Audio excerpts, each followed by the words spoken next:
Hello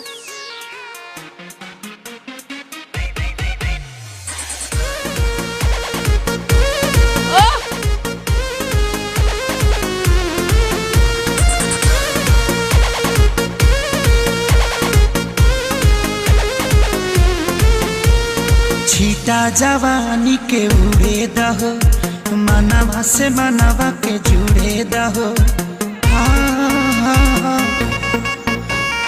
छीटा जवानी के उड़े दहो, मनवा से मनवा के जुड़े दहो।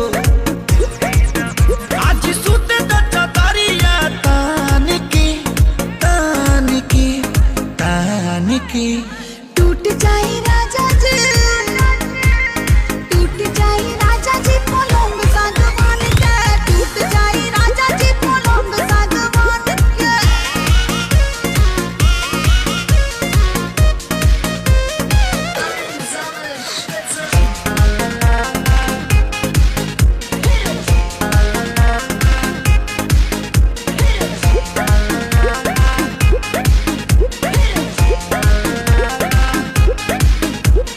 छुए द बदन की देखो न कटन की, चदर बिछा देहनी। पलम जी मन पिघला देहनी, पलंग पर झुलुआ झुला देहनी।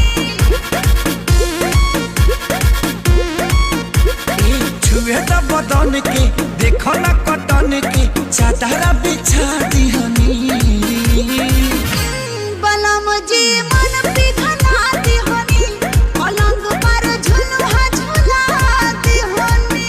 परियार बात बेडिया फान के फान के फान के। टूट जाए राजा जी, टूट जाए राजा जी पलंग सागवान के, टूट जाए राजा जी पलंग सागवान के।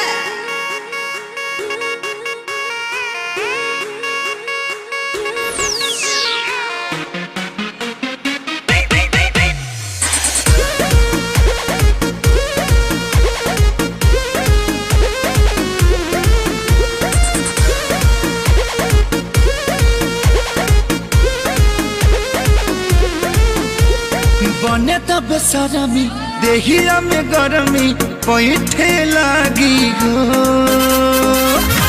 कमरिया ऐठे लागी हो, नस नस बैठे लागी हो। बने तब सरमी देहिया में गरमी पैठे लागी